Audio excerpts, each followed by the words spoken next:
Encryption और decryption शब्द हमारे लिए काफी परिचित हैं। आपने इस वीडियो सीरीज में इन टेक्निकल शब्दों को शायद पहले भी देखा होगा, साथ ही साथ अपने दैनिक जीवन में भी। इंक्रिप्शन क्या है और इसकी जरूरत क्यों है, इस वीडियो के खत्म होने तक आप उस जादू को भी समझ जाएंगे जो इंक्रिप्शन और डिक्रिप्शन टेक्नोलॉजी में प्राइम नंबर्स प्ले करता है। हमारे मैसेजेस इंटरनेट के जरिए कैसे ट्रैवल करते हैं। एक लोकल इंटरनेट सर्विस प्रोवाइडर है जो एक रीजनल सर्विस प्रोवाइडर के साथ कम्युनिकेट करता है। उसके बाद एक नेटवर्क सर्विस प्रोवाइडर और फिर अंतिम डेस्टिनेशन होती है। हम जानते हैं कि डेटा पैकेट्स पे ट्रैवल करता है और डेस्टिनेशन तक पहुंचने के लिए अलग अलग राउटर्स के जरिए से कोई भी रास्ता निकाल सकता है। और आम तौर पर हम ये मानते हैं कि ISPs या NSPs हमारे कम्युनिकेशंस पर कोई नजर नहीं रखते हैं। जब हम किसी रेस्टोरेंट या शॉपिंग मॉल में पब्लिक वाईफाई हॉटस्पॉट से कनेक्ट कर रहे होते हैं, तो हमें सतर्क रहना होगा कि जिसने भी वाईफाई हॉटस्पॉट इंस्टॉल किया है वो ये देखने में असमर्थ है कि हम क्या ब्राउज कर रहे हैं। आप में से कई लोगों ने URL एड्रेसेस पर दिखाए जा रहे प्रीफिक्सेस HTTPS और HTTP पर ध्यान दिया होगा। ये कम्युनिकेशन के लिए इंटरनेट प्रोटोकॉल्स हैं और S दर्शाता है कि कम्युनिकेशन सुरक्षित है। एक सुरक्षित कम्युनिकेशन के लिए एक्सेस पॉइंट प्रोवाइडर्स को इस साइट को एक्सेस करने के अलावा कुछ भी पता नहीं चल पाएगा। वे हमारे लॉगिन्स को नहीं देख सकते हैं कि हम किस पेज को देख रहे हैं या कुछ और। ये सभी एन्क्रिप्टेड हैं। एक सेल्यूलर कम्युनिकेशन में आपके सेल टावर का डेटा आमतौर पर एन्क्रिप्ट किया जाता है। आइए डिटेल में देखें कि ये इंपॉर्टेंट एन्क्रिप्शन ऑपरेशन कैसे किया जाता है। एन्क्रिप्शन प्लेन टेक्स्ट को साइफर टेक्स्ट में बदलने की प्रोसेस है। इस उदाहरण में टेक्स्ट मैसेज 1 डिजिट जोड़कर एन्क्रिप्ट किया गया है। यह एन्क्रिप्शन की है। सिर्फ रिसीवर जो की जानता है वही मैसेज को डिक्रिप्ट कर सकता है और एक इंट्रूडर नहीं कर सकता है। आप इस मामले को एक कॉन्फिडेंशियल डॉक्यूमेंट के समान मान सकते हैं, जिसे अपने डेस्टिनेशन पर भेजने से पहले एक ब्रीफ केस में बंद कर दिया जाए। एक चोर या ट्रांसपोर्टर डॉक्यूमेंट तक नहीं पहुंच पाएगा। सिर्फ रिसीवर ब्रीफ केस की की के साथ इसे खोलने में सक्षम होगा। एक बहुत ही जिम्मेदार की डिस्ट्रीब्यूशन सेंटर सेंडर से रिसीवर तक की को ट्रांसफर करने की जिम्मेदारी लेता है। अगर रिसीवर सूटकेस खोलने के लिए उसी की का इस्तेमाल करता है तो इसे सिमेट्रिकल एन्क्रिप्शन कहा जाता है। अगर ओपनिंग की लॉकिंग की से अलग है तो एन्क्रिप्शन मेथड को एसिमेट्रिकल कहा जाता है। हालांकि अगर की स्वयं चोरी हो जाए तो क्या होगा। इस समस्या को दूर करने के लिए चलिए एक इंटेलिजेंट लॉकिंग सिस्टम को डिजाइन करें। इस सिस्टम में हर एक यूजर के पास 2 कीज हैं। यूजर की डिस्ट्रीब्यूशन सेंटर में अपनी एक की जमा करता है। इसका मतलब है कि ये की पब्लिकली अवेलेबल है। चलिए इसे एक पब्लिक की कहते हैं। हालांकि कोई भी दूसरी की शेयर नहीं करता है, यह हर यूजर के लिए प्राइवेट है। इस नए सिस्टम का सबसे दिलचस्प हिस्सा लॉक है। लॉक को किसी भी पब्लिक की के साथ बंद किया जा सकता है, लेकिन एक ही की लॉक को नहीं खोल सकती। इसे खोलने के लिए आपको संबंधित प्राइवेट की का इस्तेमाल करना होगा। किसी दूसरे यूजर की प्राइवेट की या पब्लिक की इस लॉक को खोल नहीं पाएगी। इस सिस्टम के साथ डेटा ट्रांसफर बेहद सुरक्षित है। आइए देखते हैं कि कैसे। अगर नीना एलेक्स को बॉक्स भेजना चाहती है तो नीना KDC से एलेक्स की पब्लिक की का अनुरोध करेगी। KDC नीना के साथ पब्लिक की शेयर करेगा और नीना इस बॉक्स को लॉक कर देगी। ट्रांसपोर्टेशन के बाद सिर्फ एलेक्स ही लॉक को खोल पाएगा, क्योंकि सिर्फ उसी के पास प्राइवेट की है। यह सिस्टम हाईली सिक्योर्ड है क्योंकि एलेक्स ने अपनी प्राइवेट की किसी के साथ शेयर नहीं की है। डिजिटल दुनिया में हम सेम सिस्टम बना सकते हैं। यहां इस नमस्ते मैसेज को एलेक्स की पब्लिक की के साथ एन्क्रिप्ट किया गया है और भेजा गया है। सिर्फ एलेक्स की प्राइवेट की इसे वापस डिक्रिप्ट कर पाएगी और सिर्फ एलेक्स ही ऐसा कर पाएगा।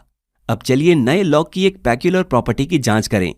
हमने पहले ही देखा है कि एक लॉक एक पब्लिक की के साथ बंद होता है और यह सिर्फ कॉरेस्पॉन्डिंग प्राइवेट की के साथ खोला जा सकता है। क्या इन 2 कीज में रैंडम शेप हो सकते हैं? यहां तक कि अगर इस तरह के लॉक मौजूद हैं तो इसमें रैंडम शेप नहीं हो सकता है।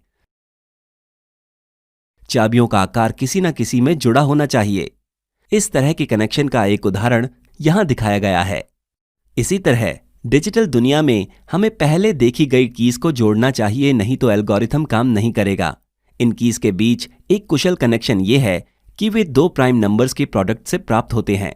पिछले एग्जाम्पल में हमने देखा कि एलेक्स की प्राइवेट की वास्तव में दो प्राइम नंबर्स की मल्टीप्लिकेशन थी। एलेक्स की प्राइवेट की इस पब्लिक की के फैक्टर्स में से एक थी। हमने जो एल्गोरिथम देखा है वो सिर्फ एक रिप्रेजेंटेटिव है। वास्तविक एल्गोरिथम्स में प्राइम नंबर्स का इस्तेमाल सीधे पब्लिक और प्राइवेट कीज को प्रोड्यूस करने के लिए नहीं किया जाता है। प्राइवेट पब्लिक मेथड में इस्तेमाल किए जाने वाले एक पॉपुलर एल्गोरिथम को RSA कहा जाता है।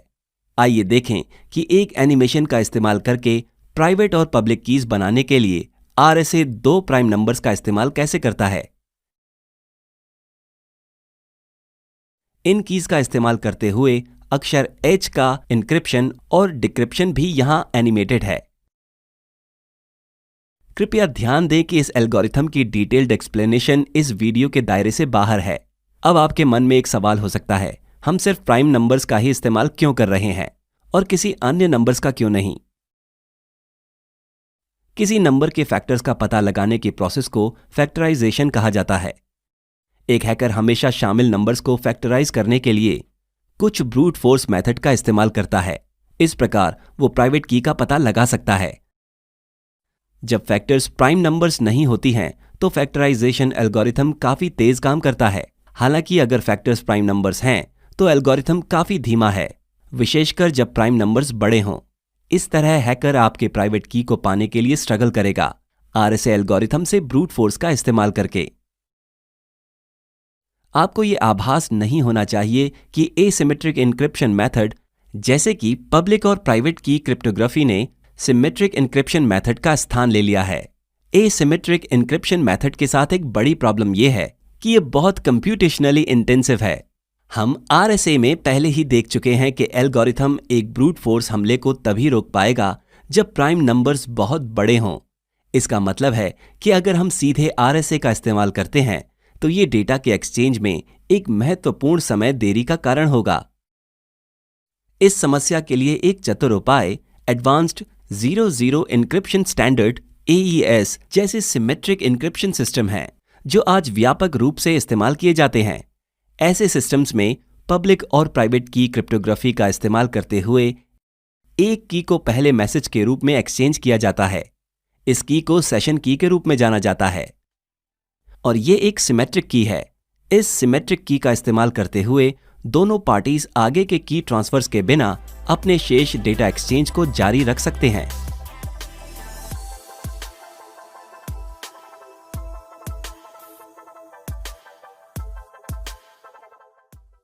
सेशन की अक्सर इस्तेमाल किए गए कम्युनिकेशन प्रोटोकॉल के आधार पर अपडेट की जाती है।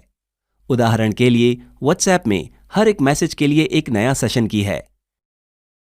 HTTPS में ये एक निश्चित समय के लिए या सेशन समाप्त होने तक हो सकता है। पब्लिक और प्राइवेट की के लिए मुख्य साइज लगभग 2048 बिट्स है और इंक्रिप्शन और डिक्रिप्शन सिमेट्रिक सिस्टम्स के कंपैरिजन में ज्यादा समय लेता है, जो लगभग 256 बिट्स के की साइजेस को नियोजित करता है।